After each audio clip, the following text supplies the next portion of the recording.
नमस्कार साथियों, कैसे हो आप सब। उम्मीद करता हूं कि सभी शानदार और बिल्कुल जबरदस्त होंगे। यूपी पुलिस कांस्टेबल 60,244 फाइनली इसका एग्जामिनेशन स्टार्ट हो चुका है। फर्स्ट शिफ्ट का पेपर हो चुका है और पेपर अनएक्सपेक्टेडली रिप्रेजेंट हुआ है हर स्टूडेंट के पास। मानसिक अभिरुचि की तैयारी लड़के जोरों शोरों से कर रहे थे, बहुत सारी किताब भी छप चुके थे, लेकिन एग्जामिनेशन में एक भी क्वेश्चन देखने को नहीं मिला है। किस तरह के क्वेश्चन देखने को मिले हैं इसके बारे में डिस्कस करेंगे और स्पेशली आप जो हैं जिसका डर था वही हुआ, जीएस का पोर्शन हाई देखने को मिला है। अगर यूपी पुलिस में बात करें तो आपसे मैथ पूछा जाता है, रीजनिंग पूछा जाता है, जीएस पूछा जाता है और हिंदी पूछा जाता है। अब हम इसमें लेवल को समझने चले कि किस तरह का लेवल एग्जामिनेशन में देखने को मिला है, जो कि अभी तक आप जो है पेपर देख भी चुके होंगे। नहीं देखे हैं तो आप हमारे टेलीग्राम पे जुड़ जाइए, क्योंकि आगामी समय में ऐसा ही पेपर आपको देखने को मिलेगा। हम लोग अगर पार्ट वाइज समझने चले कि पेपर का लेवल कैसे था, तो मैथ का पेपर हम लोग बोल सकते हैं कि इजी टू मॉडरेट था। ठीक है, क्योंकि इजी टू मॉडरेट इसलिए था क्योंकि इसमें जो है आपके क्वेश्चन मात्र 20 से 22 पूछे गए थे। अब कुछ क्वेश्चन रीजनिंग के ऐसे होते हैं जो मैथ में ही आ जाते हैं, तो 20 से 22 क्वेश्चन आए थे। और इजी टू मॉडरेट जैसे कि आप अगर क्वेश्चन पढ़े हुए हो, अगर आपको पता है तो आप बना दोगे।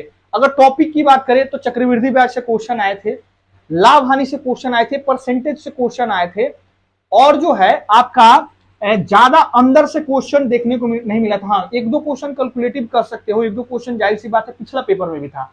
तो जो फरवरी मंथ में एग्जाम हुआ था, बिल्कुल सेम पैटर्न पे आधारित जो है मैथ आपको देखने को मिल रहा है। ठीक, तो मैथ में ज्यादा आपका कोई लोचा नहीं था, इजी टू मॉडरेट पेपर देखने को मिला था।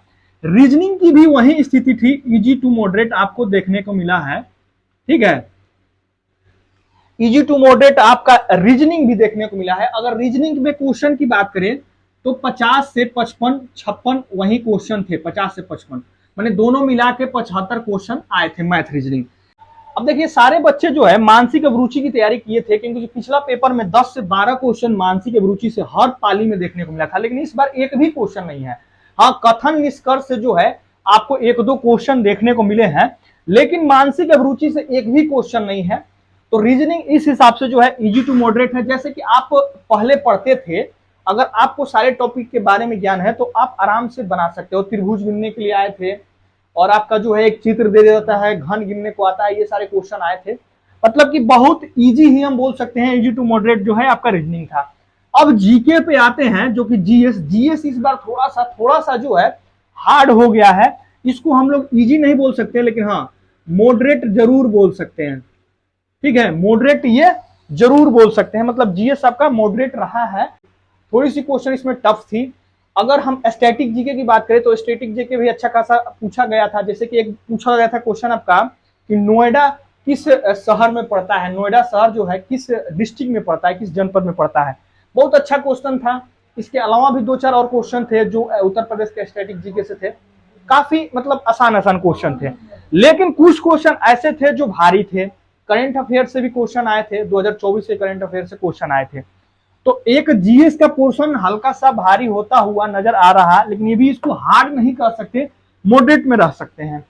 हिंदी भी जो है आप मॉडरेट में रख सकते हो, क्योंकि हिंदी का भी पोर्शन थोड़ा सा हार्ड इसलिए हो गया है कि इसमें जो है आपस से लेखक लेखिका के बारे में पूछ दिया गया है। तो इसलिए जो है जीएस माफिक भी हिंदी आपका हो गया है, तो थोड़ा सा ये लेंदी हो गया है, थोड़ा सा ये टफ हो गया है। जीएस में वही आपका 37-38 क्वेश्चन रहा है, हिंदी में भी जो है 35-37 के आसपास क्वेश्चन रहे हैं। मतलब कि लेवल जीएस का और हिंदी का लगभग सेम रहा है अगर हम बात करते हैं, और क्वेश्चन की संख्या भी लगभग जो है आपका सेम ही देखने को मिला है। अगर चारों सब्जेक्ट में बात करें तो चारों सब्जेक्ट में जीएस और हिंदी टफ रहा है, मैथ और रीजनिंग आसान रहा है। लेकिन बहुत सारी लड़कियां ऐसा है, जैसे मैंने जाके इंटरव्यू लिया एग्जाम सेंटर पे, तो उनके द्वारा पता चला कि मैथ थोड़ा सा हार्ड है। मैथ इसलिए उनको हार्ड लग रहा होगा क्योंकि मैथ का उनके पास हो सकता है कि प्रैक्टिस ना हो या उस टॉपिक से जानकारी ना हो, क्योंकि मैथ का क्वेश्चन उतना हार्ड नहीं था, बिल्कुल नॉर्मल था। सारे क्वेश्चन अंकगणित से ही पूछे गए थे। रीजनिंग का भी इजी था, लेकिन जीएस और हिंदी थोड़ा सा लड़कों को पकाया है। अगर ओवरऑल बात करें कट ऑफ के बारे में कि आज के हिसाब से कट ऑफ कितना जा सकता है, तो 100 प्लस जो लड़के क्वेश्चन सही करेंगे उन्हीं का जो है रिजल्ट होने की पॉसिबिलिटी है, मतलब रिजल्ट आने की पॉसिबिलिटी है। अब जैसे कि मानसिक अभिरुचि का क्वेश्चन निकल गया है, जिसकी वजह से थोड़ी सी कट ऑफ बढ़ने की डेफिनेटली संभावना रहेगी। ये आपको भी पता है क्यों, ठीक है, क्योंकि मानसिक अभिरुचि वाले क्वेश्चन ऐसे होते थे जिसमें लगता था कि दोनों ऑप्शन सही है और पता चलता था कोई तीसरा ऑप्शन निकल जाता था। लेकिन अभी फिलहाल में वो क्वेश्चन निकल चुके हैं, तो थोड़ा सा रीजनिंग में भी लड़के 10 क्वेश्चन एक्स्ट्रा सही कर देंगे तो क्वेश्चन की संख्या 100 प्लस चली जाएगी।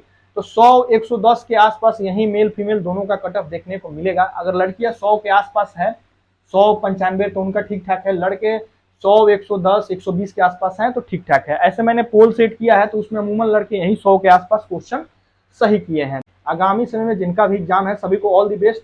ज्यादा इधर उधर हाथ मारने की जरूरत नहीं है, जो आप पढ़ रहे हो उसी को पढ़ना है, ज्यादा इधर उधर करने की जरूरत नहीं है। पेपर ज्यादा भारी नहीं आ रहा है, बस जो पढ़े हो उसी को कंसिस्ट करके रखना है। नए टॉपिक कुछ देखने को नहीं मिल रहा है।